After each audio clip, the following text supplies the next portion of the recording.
looking at the Bama win against Cincinnati, I'll give some credit to Cincinnati right out of the gate. They certainly never challenged seriously in the game, but they kept it close. It was 10-3 for a long time. They were in the game. They cut it to, what was it, 17-6.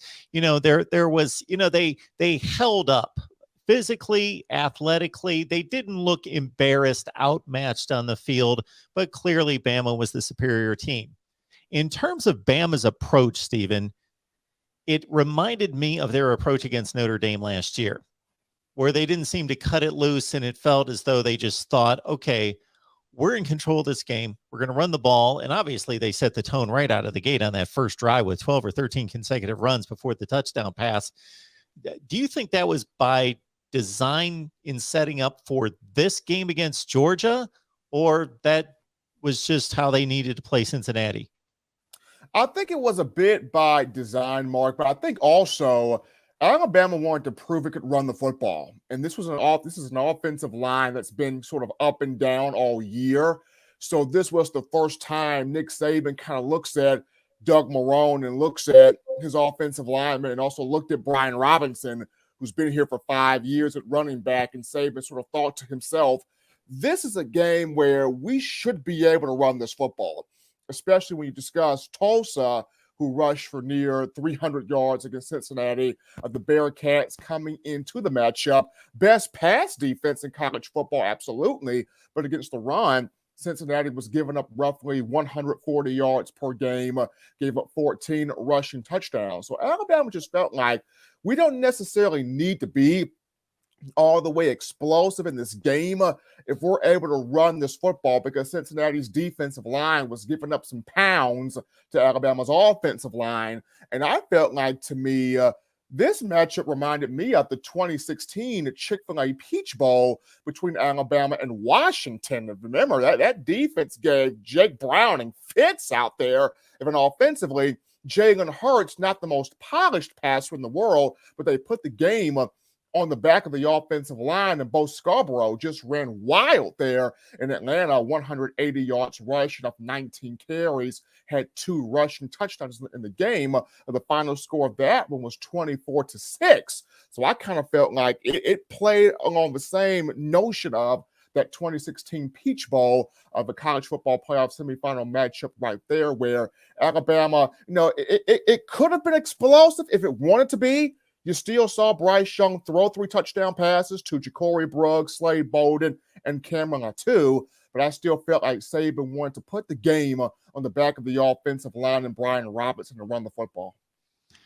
And in doing so, Stephen, though, the offensive line got nicked up a bit. What's your assessment of it? Of course, it's difficult to get exact injury news, but what is the status of the offensive line at this point? Well, the 2 guys that got banged up, Mark, both came on the right side. Emil Ekiyor at right guard and Chris Owens at right tackle.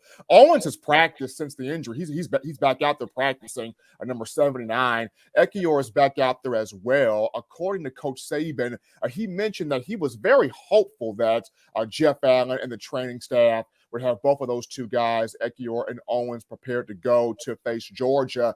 Now, we did see true freshman J.C. Latham at right guard against Cincinnati, taking over for Ekiyor. We also saw Amari Kite filling in at right tackle for Chris Owens. So Alabama does have the backups prepared also, but Saban was extremely hopeful that he would get Ekiyor and Owens back for Georgia, and it looks like both of them will be back. Brian Robinson obviously had a banner day. When you look at the various lists and charts of performances in postseason play, it ranks just below Zeke Elliott and some of the historic Derrick Henry years and so forth. Not just talking about Bama lore, but in college football, as he drove it for more than 200 yards against Cincinnati. This Georgia front's a different deal.